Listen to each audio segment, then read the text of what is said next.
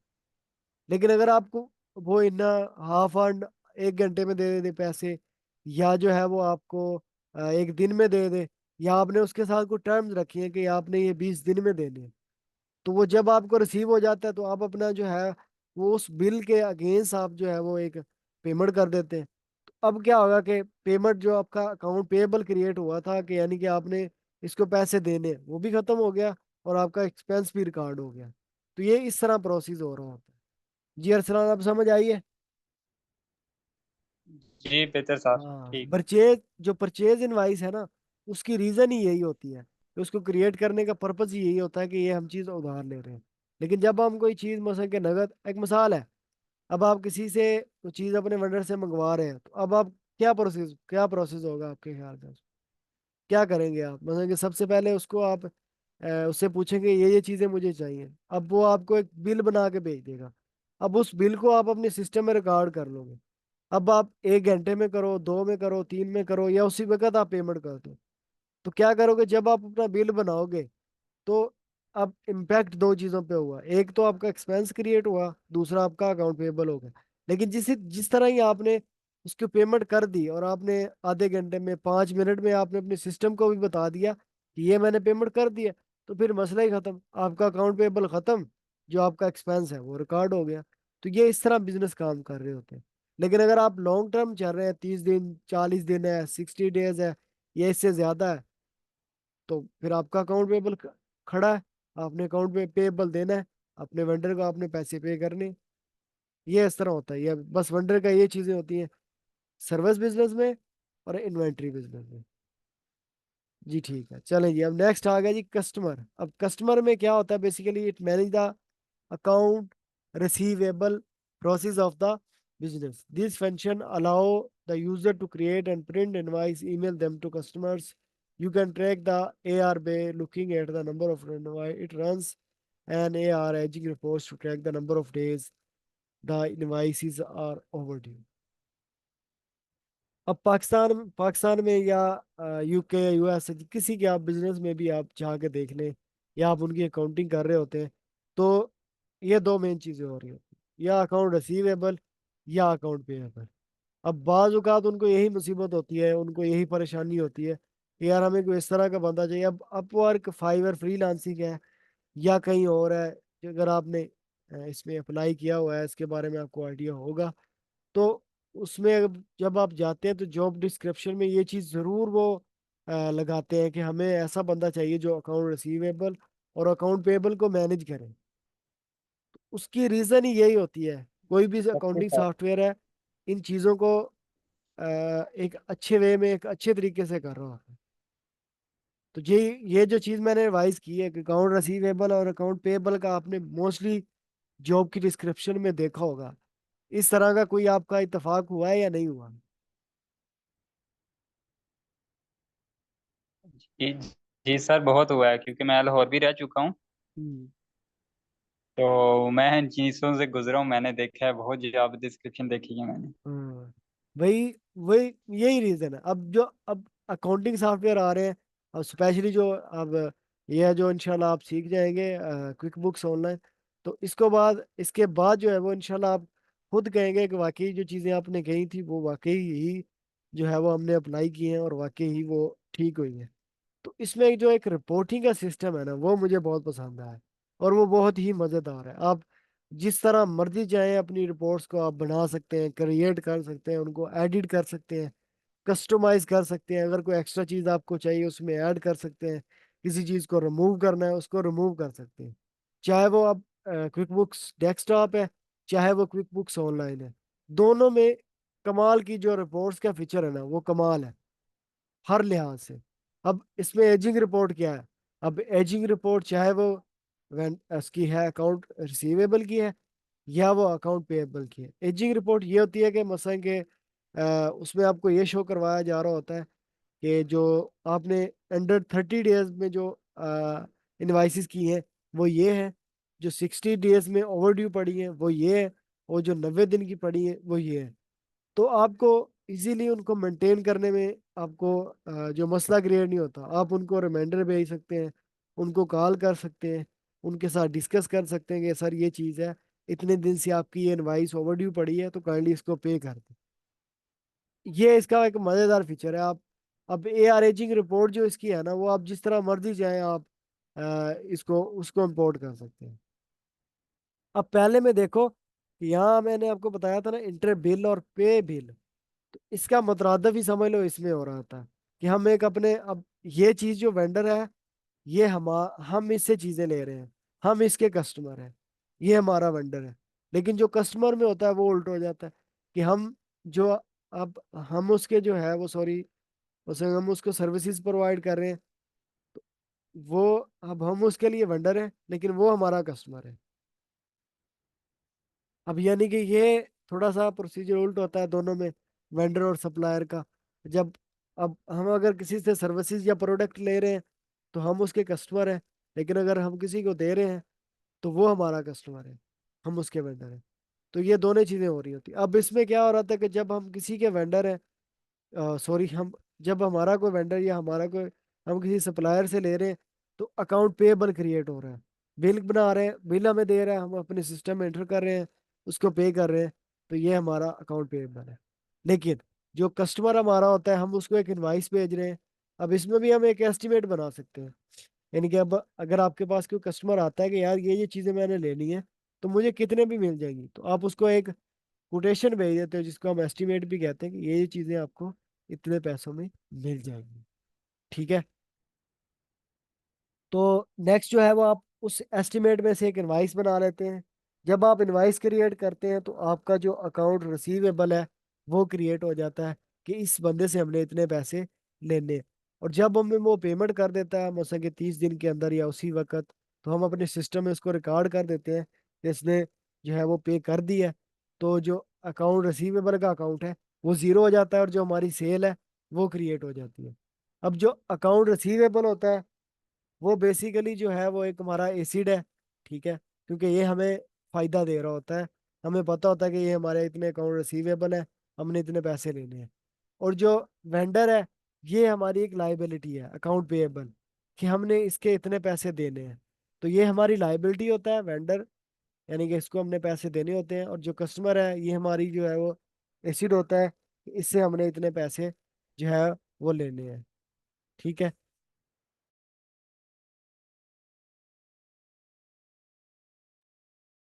अच्छा सर, जो वेंडर और सप्लायर है,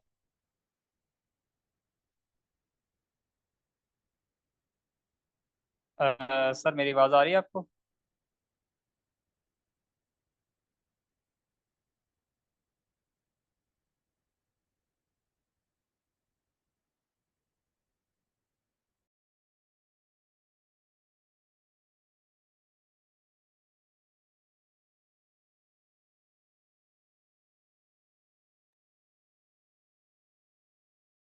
सॉरी। ठीक है, अब दोनों चीजों की समझ आ गई आपको। जी जी सर, आगे मैं सर जानना चाह रहा हूँ, वेंडर और सप्लायर है जो, जी।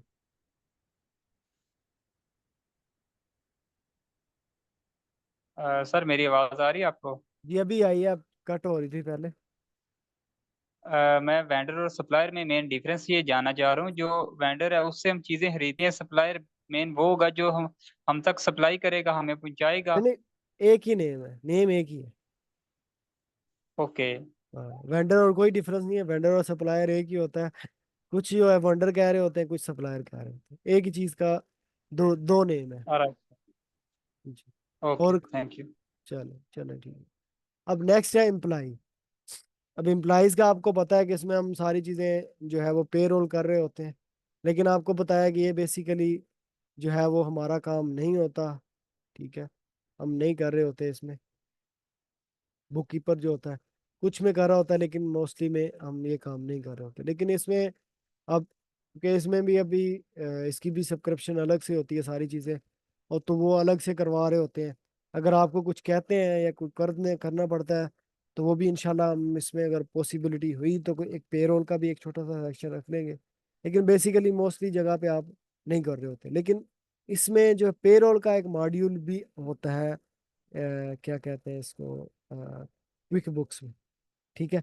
QuickBooks help to maintain the timesheet of the employees when you have pay the consultate employee detail. It enable you to ensure timely payment to employees. तो ये सारी चीजें खुद ही कर रहा था, ऑटोमेटिकली रन पेरोल, हम इसको इनपुट दे रहे होते हैं, और ये सारी चीजें खुद ही कर रहा होता है। अब क्विक बुक्स ऑनलाइन और पेरोल, इन दोनों के यानी कि अलग अलग वर्जन होते हैं और यूज हो रहे होते हैं। अच्छा जी, अब नेक्स्ट है जी कंपनी।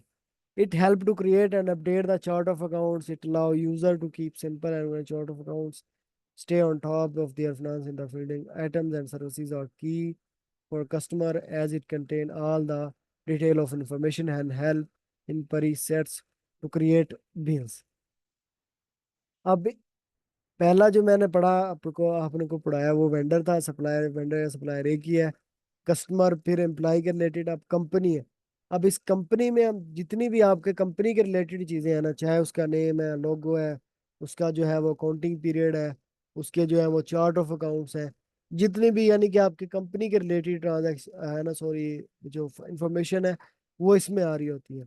इसमें एटम है, एटम जो होते हैं आपको एटम आप बता देता हूँ कि जो ऐसी चीजें मसलन के इन्वेंट्री आइटम्स जो हम बेच रहे होते हैं या खरीद रहे होते हैं, उसको एटम कहते हैं। अब एटम में बहुत से आ जाते हैं। जो सर्विसेज है वो भी एक एटम है, इन्वेंट्री भी एक एटम है, नॉन इन्वेंट्री होता है, एक डिस्काउंट आइटम होता है।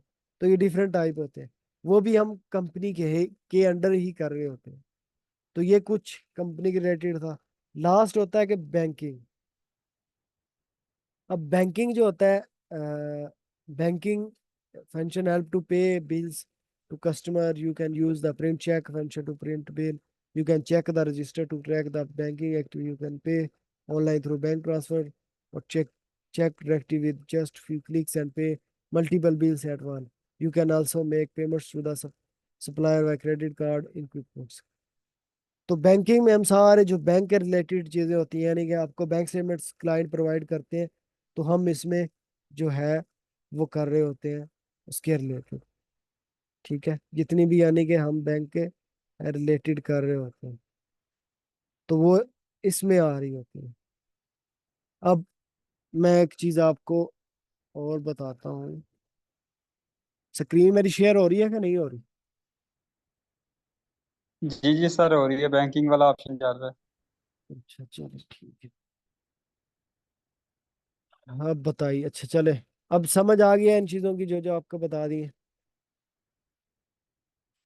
यानी कि क्विक बुक्स क्या है, हम क्यों इस्तेमाल करते हैं, अकाउंटिंग सॉफ्टवेयर क्लाउड बेस्ड। और अब इसमें आपको 5 बेसिक फंक्शन बना दिया। अब इंशाल्लाह हम वर्किंग भी करेंगे तो ये 4-5 बेसिक चीज़ें इसमें होगी। और फिर इनके अंदर बहुत सारी चीज़ें होगी जो हम इंशाल्लाह डिस्कस करेंगे। वेंडर है, कस्टमर है, एम्प्लाई है, कंपनी है, या जो है वो हमारा बैंकिंग है। इनके इसके रिलेटेड कोई सवाल नहीं है आपके पास? सर, जो बैंकिंग वाला ये ऑप्शन है, मतलब क्लाइंट का कोई अकाउंट होता है, वो काम देता है, तो वो उसी का अपना बैंक अकाउंट साथ अटैच किया जाता है। जी जी उसी का। अब यार होता है इस तरह ना, अब पाकिस्तान है ना, जी ये जी। भी मैं आपको एक ट्रिक बताऊंगा, लेकिन एंड ऑफ द कोर्स के क्या करना है, इसको किस तरह करते हैं। तो जो पाकिस्तान है ना, अब इसमें तो लोग ओके। सारी चीजें बस इसी तरह कर रहे होते हैं ना, लेकिन जो जिस तरह अब यूके है, यूएस है, तो उनमें लोगों का जो पर्सनल अकाउंट सेपरेट होता है, जो उनके बिजनेस अकाउंट होते हैं वो सेपरेट होते हैं।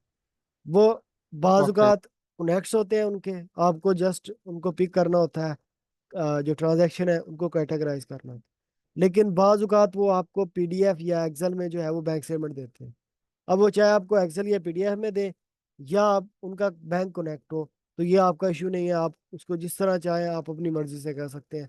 आपको सारी चीज़ें क्विक बुक्स प्रोवाइड करता है, जिस तरह मर्जी करो, मैनुअली कर लो, उनको इंपोर्ट करना है इंपोर्ट कर लो। तो ये भी इंशाल्लाह हम सारी चीज़ें सीखेंगे इसमें, बेफिक्र हो जाओ आप। ठीक है। जी इंशाल्लाह सर। चले, अब इसकी मैं कर रहा हूँ स्टॉप शेयरिंग। अब मैं आपके साथ एक और स्क्रीन शेयर कर रहा हूँ। किधर गई जी? कौन सी थी ये? ये आ गया। जी बताइएगा, शेयर हो रही है?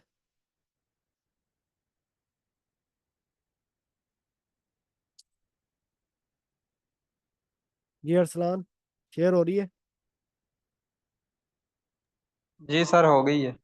अच्छा, अब सिर्फ 4 मिनट बाकी है। अब 4 मिनट में यही है, मैंने आपको चीज़ें सिर्फ बतानी है। अब क्विक बॉक्स पे मैं आ गया हूँ, कि ये उनकी ऑफिशियल वेबसाइट है।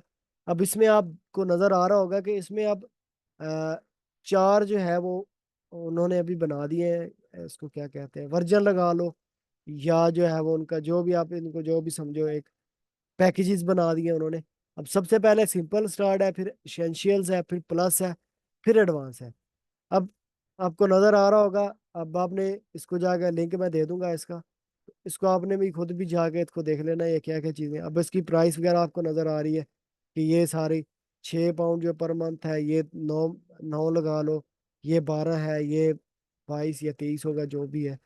तो अब इनके नीचे जो फीचर आ रहे हैं, ये क्या क्या करता है, यानी कि इनकम एंड एक्सपेंस है, इनवाइस, यानी कि ये सिंपल स्टार्ट, सिंपल बता रहा हूँ, सिंपल स्टार्ट है, तो ये चीजें उसमें हैं।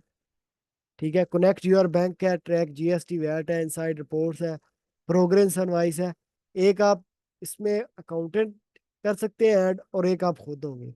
ये है सिंपल स्टार्ट। और अब दूसरा इंसेंशियल, यानी कि अगर तो आपका बिजनेस बिल्कुल स्टार्टअप है तो ये बेस्ट है। ठीक है, इसकी थोड़ा सा ये आपको बताने की रीजन ये है कि बाजुकात इस तरह भी होता है, पाकिस्तानी क्लाइंट है, वो अब आपको कहता है कि यार ये मैंने चीज़ परचेज करनी है क्विक बुक्स, तो मुझे इसके बारे में सजेस्ट करें कि मैं क्या करूं, कौन सी परचेज करूं। तो आपने आपने उसको बताना है कि ये आप परचेज करो। तो अब ये देखो कि प्रोग्रेस इनवाइस सेम आ गया। अब ये जो उसने किए है ना, ब्लैक कर दिए, ये अब एक्स्ट्रा है। मैनेजिंग बिल एंड पेमेंट है, ट्रैक एम्प्लॉय टाइम है, अब मल्टी करेंसी है, और 3 यूजर है और प्लस योर अकाउंटेंट है। अगर तो वो कहता है कि यार मुझे ना मेरी जो सेल है ना, बाज़ औक़ात इस तरह भी क्लाइंट मिलते हैं आपको, वो कहते हैं कि मल्टी करेंसीज है, यानी कि 3 4 करेंसी है या 2 करेंसीज में मेरी सेल आ रही होती है। तो आप कहते हो कि यार अब आप अगर अगर आपके पास एक ऐसा बंदा आता है जो आपको कहता है कि यार मुझे ना 2 यूजर चाहिए या 3 यूजर चाहिए और मल्टी करेंसी भी हो, तो अब आप उसको कौन सा सजेस्ट करोगे? सिंपल करोगे या एसेंशियल करोगे?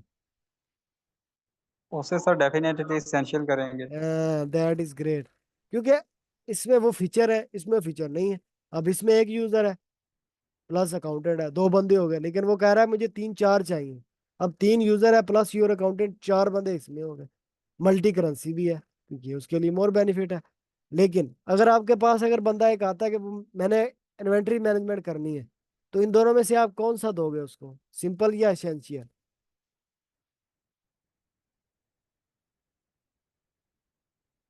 जी Arsalan. Sir simple. Inventory management करनी है उसने।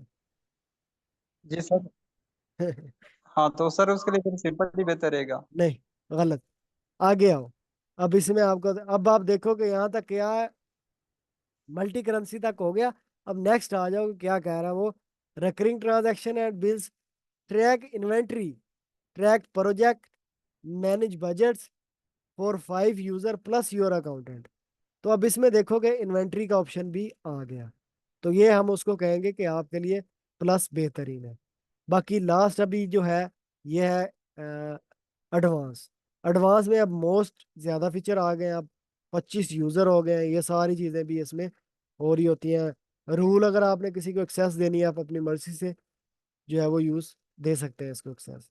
तो ये मैं आपको लिंक प्रोवाइड कर दूंगा, इसको भी आपने जो है वो अभी मजीद क्लियरली चीज़ों का देख लेना है कि किस तरह मैनेज है। ठीक है, तो अभी मैं दोबारा लिंक भेज रहा हूँ, ये मीटिंग भी ख़त्म हो गई है, जी बेहतर। तो हम जो है वो नेक्स्ट करते हैं सेक्शन, ठीक है।